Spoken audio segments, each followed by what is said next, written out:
എപ്പോഴും നല്ല അടിപൊളി ക്രാഫ്റ്റ് അല്ലേ. ഇന്നൊരു ക്രാഫ്റ്റ് ഫെയിലിയർ ആയാലോ? അതെ, നല്ല രീതിക്ക് മൂഞ്ചിപ്പോയൊരു ക്രാഫ്റ്റ്. ഞാൻ ക്യൂട്ട് പെൻസിൽ എന്നൊക്കെ പറഞ്ഞ് തുടങ്ങിയതാണെങ്കിലും അവസാനിച്ചത് എന്താണെന്നാവോ. ഏത് തേങ്ങയെന്ന് ചോദിക്കരുത് നിങ്ങൾ, കാരണം അത് എനിക്ക് പോലും അറിയില്ല. ഇതേപോലെ പെൻസിൽ മാസ്കിംഗ് ടൈപ്പൊക്കെ ഒട്ടിച്ച് പെയിൻ്റ് അടിച്ചെടുത്തായിരുന്നു. ആദ്യം വൈറ്റ് നേരെ ഡയറക്റ്റ് അടിച്ചു കൊടുത്തേക്കുന്ന ഒന്നും വെള്ളം പോലെ പോകുന്നതുകൊണ്ട് അങ്ങനെ അടിച്ചു കൊടുത്തായിരുന്നു. അപ്പോൾ തീരെ ആവുന്നില്ല, വെള്ളം പോലെ പോകുന്നതുകൊണ്ടാവുമ്പോൾ നിൽക്കണില്ല. ഉണങ്ങിയപ്പോഴും പിന്നെ ഞാൻ ഉണങ്ങാൻ വെച്ചില്ല, അതിന് മുന്നേ മാസ്കിംഗ് ടാപ്പ് എടുത്ത് പിന്നെ നേരത്തെ ഒരു വൈറ്റല്ല കൊടുത്തത്, അപ്പോൾ ബ്ലാക്ക് കൊടുക്കാൻ വിചാരിച്ച് ബ്ലാക്ക് കൊടുത്തു. ബ്ലാക്ക് കൊടുത്തേക്കിന് ഒരു മാതിരിയായിരുന്നു, കുറേ പൊന്തി നിന്നിട്ടും, കാരണം നല്ല ഫിനിഷിങ്ങിൽ ഒട്ടിക്കാൻ പറ്റിയില്ല. അത് മാത്രമല്ല പിന്നെ ബ്ലാക്കും കൂടെ ആയതുകൊണ്ട് ഞാനൊരു ഗാലക്സി ഫീലായിരുന്നു ഉദ്ദേശിക്കുന്നത്. പക്ഷേ ഗാലക്സി മാറിയിട്ട് ഗാലക്സിൻ്റെ അടുത്ത് പോലും എത്തില്ല, ഏതായാലും എത്തത്തില്ല. ഇതിപ്പോൾ ക്യൂട്ട് എന്ന് പറഞ്ഞ് തുടങ്ങിയിട്ട് ക്യൂട്ടാണോ വേറെന്തെങ്കിലും ആണോ എന്ന് എനിക്ക് പോലും അറിയില്ല. അതേപോലെ പിന്നെ കുറേ കളറും കാര്യങ്ങളൊക്കെ മിക്സ് ചെയ്ത് ഇതിൻ്റെ മുകളിൽ നല്ല കട്ടിയിൽ, ഞാൻ വിചാരിച്ചത് ഗാലക്സിയിൽ എൻ്റെ അടുത്ത് വാട്ടർ കളറായിരുന്നു ഉണ്ടായിരുന്നത്, അങ്ങനത്തെ കളേഴ്സ്.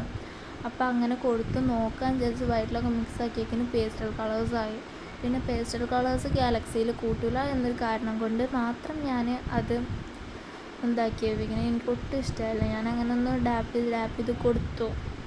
അപ്പോൾ ഫുള്ളായിട്ട് മിക്സായിപ്പോയി. ഞാൻ ഉണങ്ങണതിൻ്റെ മുന്നേ ആ കളറും കൂടെ അതിൻ്റെ മുകളിലാക്കി കൊടുത്തു. ബ്ലാക്ക് കളർ തേച്ചിട്ട് അത് ഉണങ്ങണതിൻ്റെ മുന്നെയാണ് ഞാൻ ഈ ഒരു കാര്യം ചെയ്തത്. അപ്പോൾ ഇങ്ങനെ ആയി. പിന്നെ അത് ഞാൻ ഒക്കെപ്പാടെ ബ്ലെൻഡ് ചെയ്ത് കൊടുത്തു. പിന്നെ ബ്ലാക്ക് തന്നെ ആയല്ലോ, അപ്പോൾ ഞാൻ ഒക്കെപ്പാടെ ഒന്ന് ബ്ലെൻഡ് ചെയ്ത് കൊടുത്തു. പിന്നെ അതിൻ്റെ മുകളിൽ ഞാനൊരു ഹാർട്ടാക്കാൻ വിചാരിച്ച് കുറേ ഹാർട്ട് വരച്ചു കൊടുത്തു. പിന്നെ അത് മിക്സായി പോവുകയുണ്ടായിരുന്നത്, കാരണം ഞാൻ നേരെ ഉണങ്ങണീൻ്റെ മുന്നെയാണൊക്കെ ചെയ്തെടുത്തത്. ഇതിൻ്റെ കയ്യുമ്മ നിറച്ച് പെയിൻ്റായി ഉണ്ടായിരുന്നു, കാരണം അങ്ങനെയാണല്ലോ ചെയ്തിട്ടുണ്ടായിരുന്നത്. അപ്പോൾ കുറേ നേരം എടുത്തിട്ടാണ് അങ്ങനെ ചെയ്തത്. അതായത് ഈ മാസ്കിൻ ടാപ്പ് ഒട്ടിച്ച് അതിൻ്റെ മുകളിൽ ബ്ലാക്ക് കളർ കൊടുത്ത് അതിൻ്റെ മുകളിൽ ആദ്യം ഗാലക്സി മോഡലാക്കി നോക്കി. ഗാലക്സി മോഡൽ പറ്റാത്തത് കൊണ്ട് പിന്നെ ഹാർട്ട് വരച്ച് നോക്കി. പിന്നെ ഞാൻ ഉദ്ദേശിച്ചത് നല്ല ഡാർക്ക് ബ്ലൂവും ഡാർക്ക് പർപ്പിളൊക്കെ യൂസ് ചെയ്തിട്ട് ചെയ്യാമെന്നായിരുന്നു വിചാരിച്ചിരുന്നത്, ഒരു ഗാലക്സി ഫീൽ, അതേപോലെ തന്നെ ഗ്ലിറ്ററൊക്കെ യൂസ് ചെയ്തിട്ട്. അങ്ങനെയൊന്നും പറ്റിയില്ല. പിന്നെ ഇതേപോലെ ആയി കിട്ടിയിട്ടുണ്ടായിരുന്നു. പിന്നെ ഞാനത് ഒന്ന് ഷാർപ്പ് ചെയ്ത് നോക്കിയിട്ടൊന്ന് എഴുതി നോക്കാൻ വിചാരിച്ചു.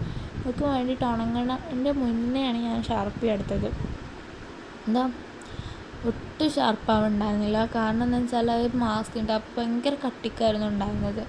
ഒന്ന് തിന്നായിട്ടാണ് ഒട്ടിച്ചെങ്കിൽ ചിലപ്പോൾ ഷാർപ്പ് ചെയ്യാൻ പറ്റിയേക്കാരം. പക്ഷെ ഞാൻ നല്ല കട്ടിക്കാണ് ഒട്ടിച്ചു കൊടുത്തിട്ടുണ്ടായിരുന്നത്, ഒട്ടും ഷാർപ്പ് ചെയ്യാൻ പറ്റിയില്ല. പിന്നെ അത് ഇതേപോലെ ഇരുന്നുണ്ടായിരുന്നു, ആ പെയിൻറ്റ് ഫുള്ള് ഇളകിപ്പോയിണ്ടായിരുന്നു. പിന്നെ ഞാൻ വിചാരിച്ചു ഇതേപോലൊക്കെ പറിച്ചെടുക്കാമെന്ന്.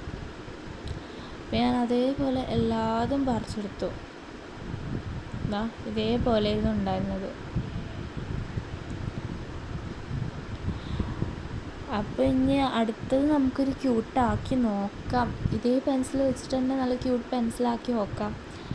ഞാൻ ഉദ്ദേശിച്ച ഈ ഫാൻസി പെൻസിൽ അങ്ങനത്തെ ഒക്കെ ആയിരുന്നു, പക്ഷേ ഫാൻസി പെൻസിൽ പോയിട്ട് ഇതുപോലെ പ്രേതത്തിൻ്റെ ഇതുപോലെ ആയിരുന്നു.